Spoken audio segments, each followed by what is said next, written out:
Good evening from টাকি। From বলা উচিত না, ফর্ম বললাম, সরি। গুড ইভিনিং ফ্রম টাকি। ভিডিও শুরুতে অলরেডি বুঝে গেছো যে কিভাবে এসছি, কোথায় এসছি। ওকে, রুলস হলো বাইক বা গাড়ি ওখানে পার্কিং করে বিএসএফ এর কাছে একটা আইডি জমা রাখতে হবে। আইডি জমা রাখার পরে একটা নাম্বার বলবে, that is your token number. আমাদের হলো 32। নেক্সট ওখান থেকে সোজা হাঁটছি, কোনো এন্ট্রি ফিজ নেই। সোজা এসে একটা মোড় পড়বে, বাদিক দিয়ে রাস্তা গেছে, ডান দিক দিয়ে রাস্তা গেছে, যে কোনো একটা দিক নিলেই হলো। এখানে অ্যারো রয়েছে এই দিকে, তো এপাশ থেকে দেখাচ্ছে, তাহলে এপাশ থেকেই যাই। চলো তাহলে। ওকে, এটা প্রপার টাইম নয় এখানে আসার। মেনলি টাকি হলো শীতকালে ঘোরার জন্য মোক্ষম জায়গা। বাইক নিয়ে আসো, গাড়ি নিয়ে আসো, এসে থাকারও দরকার নেই, ঘুরে বাড়ি চলে যাও। 12 seconds later কাইন্ড অফ পাড়ার মধ্যে দিয়ে আমরা হাঁটছি। বাড়িতে গরু পুষছে, বেশ ভালো লাগছে। গ্রামীণ বাড়ি যা হয়, কুচু কুচু। কত দূর যেতে হবে নো আইডিয়া, হেঁটেই চলেছি। কতক্ষণ হলো? 1.5 মিনিট হবে। 2 মিনিট তো হয়ে গেছে। কোথায় সুন্দরবন? এই দিকে। যখন এন্ট্রি করলাম পাশেই 2-3টে ভ্যান কাকু ছিল, তারা বলল 30 টাকা। আমি অতটা পাত্তা দিই না, আমি ভেবেছিলাম যে কত আর হাঁটতে হবে। কিন্তু ঘটনাটা হলো এই যে 30 টাকা সাধে বলেনি, অনেক কারণ আছে, অনেকটা হাঁটতে হচ্ছে। তোমরা যারা আসবে তারা 30 টাকা খরচ করে দিও। कैसा लगा मेरा मजाक?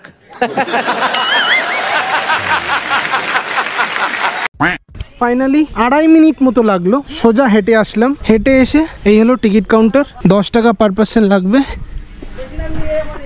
আসার সময় তোমরা এইসব দোকান দেখতে পারবে টুকটাক খাওয়া দাওয়া করার জন্য।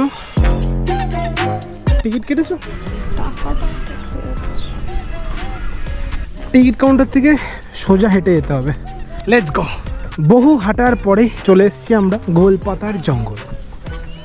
একটা ব্রিজ টাইপের রয়েছে, জানি না এর মধ্যে কি দেখার জিনিস আছে, বাট আই থিঙ্ক এই ব্রিজ করার যে টাকা সেটা ওঠানোর প্রচেষ্টা হলো এই গোলপাতার জঙ্গল। কেমন লাগছে তোমার এই গোলপাতার জঙ্গল? আমি তো খুঁজছি গোল পাতা কোথায়, সবই তো লম্বা লম্বা পাতা। সুন্দর একটা বিশ্রাম স্থল, যেখানে একটা স্কুটার রাখা রয়েছে, যার নাম্বার হলো KA03HK2470। এত দূর হেঁটে এসে কারোর যদি হিসি পেয়ে যায়, তো এই হলো একটা হিসিখানা, তোমরা ফ্রি থেকে ইউজ করতে পারো। নেক্সট, এখান থেকে দুটো রাস্তা চলে যাচ্ছে, একটা হলো সোজা, একটা হলো বাদিকে।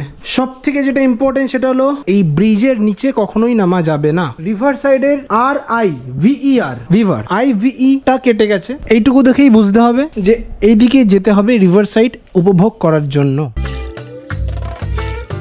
অলদো আমরা আমাদের রুম থেকেই রিভার সাইডটা উপভোগ করেছি। দাদা একটু সাইড দেবেন? হ্যাঁ, থ্যাংক ইউ। এটাই হলো ফাইনাল ওয়ে, এই হলো রিভার সাইড। ওই দেখো ওপারে বাংলাদেশ। খুব ভালো লাগলো সুন্দরবন দেখে। সুন্দর একটা বন রয়েছে, মাঝখান দিয়ে ব্রিজ। 10 টাকার বিনিময়ে আমরা হেঁটে হেঁটে ঘুরতে পারছি চরম সুন্দরবন। আমি কিন্তু গোলপাতা দেখতে পাইনি এই গোলপাতার জঙ্গলে। আর ওইদিকে আর একটা সুড়ঙ্গ চলে যাচ্ছে, ওখানে আমি যাইনি। যাওয়ার সময় আমরা ভ্যানে করেই যাই। 10 টাকা করে ভাড়া, তাই তো কাকা? এত রুমে কোথায় গেলে ভাড়া 10 করে?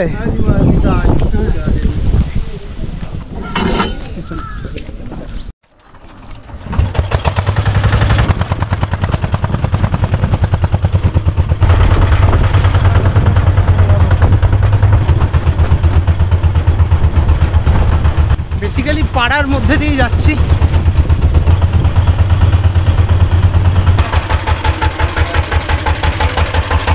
এখানে 10 টাকা করে পার্কিং রয়েছে, সো কেউ যদি বাইক নিয়ে আসো অ্যান্ড এখানে রাখো, then you have to pay 10 টাকা।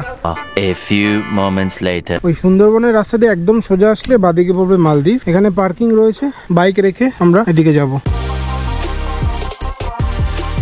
এখানে মেনলি টোটো করেই সবাই ঘোরাঘুরি করে, বাট যেহেতু আমরা বাইক নিয়ে এসেছি সুবিধা হচ্ছে একটু। This is the entrance. Entry fee হলো 20 টাকা পার পার্সন।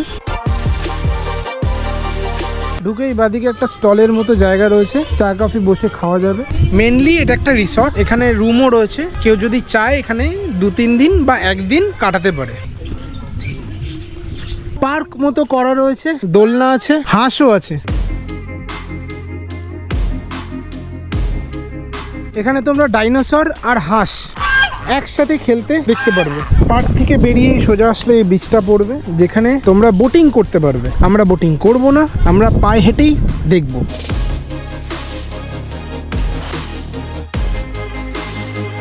রিসর্ট আমার তো মনে হয় না এটা দেখানো উচিত। রিসর্ট কেন একটা টুরিস্ট প্লেস হবে? बात तो सही है। কারণ এদের তেমন ইনকাম নেই। মানুষজন এত দূরে এসে টাকিতে এসে 5,000 টাকা 6,000 টাকা খরচা করে থাকবে না। যারা টাকিতে আসে তারা 5-6 টাকা খরচা করার মতো লোক নয়। দ্যাট ইজ দ্য কারণ এই রিসর্টটাকে ট্যুরিস্ট স্পট বানিয়ে দিয়েছে।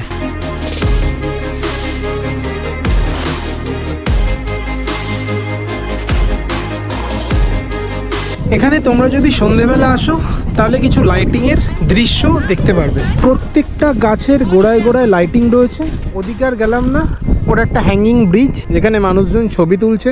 আমরা তুলছি না ছবি, তোমরা চাইলে তুলতে পারো। এই হলো একটা পাথরের স্তূপ টাইপের রাউন্ড করা, পুরোটাই একটা জলাশয়, তার ওপরে ছোট ছোট ঘর বানিয়ে রেখেছে মালদ্বীপের ফিল দেওয়ার জন্য। বাট দিস ইজ নট মালদ্বীপ, I repeat, this is not মালদ্বীপ। ফার্স্ট পয়েন্ট হলো এখানকার জল সবুজ, নীল নয়, তাই এটা মালদ্বীপ নয়, এটা হচ্ছে মালদ্বীপ। সেকেন্ড পয়েন্ট হলো ওই কটেজগুলো থেকে জলে নামা যাবে না। And lastly this is West Bengal. পাথরের স্তূপ আমরা দেখলাম, আমরা এখানে ফটোও তুললাম বেশ কয়েকটা। রোদটা কমছে তাই ডিসিশন একটু চেঞ্জ হবে, সেটা হলো আমরা হ্যাঙ্গিং ব্রিজে যাব। Let's go.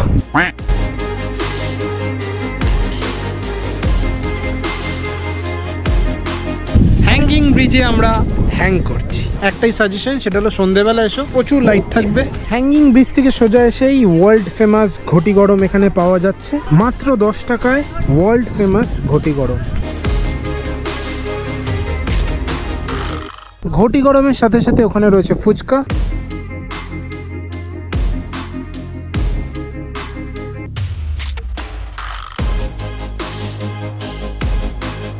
তোমরা এখানে এসে বোটিংও করতে পারো, 30 টাকা নেয়, 8 ঘন্টা ঘুরতে দেয়।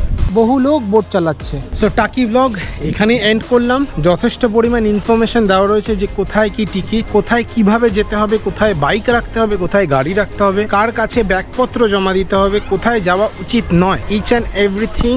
দুটো মেন স্পট রয়েছে টাকিতে, একটা হলো সুন্দরবন, যেটা ঢপের সুন্দরবন, অ্যাকচুয়ালি সুন্দরবন না, গোলপাতার জঙ্গল বলা হচ্ছে, বাট গোলপাতা আমি খুঁজে পাইনি। চারিদিকে বাঁশবন টাইপের, মাঝখান দিয়ে একটা ব্রিজ গেছে, সেখান থেকেই হেঁটে দেখতে হবে। দুটো ভিউ পয়েন্ট আছে, একটা হলো রিভার, একটা হলো ওই পাতার জঙ্গল।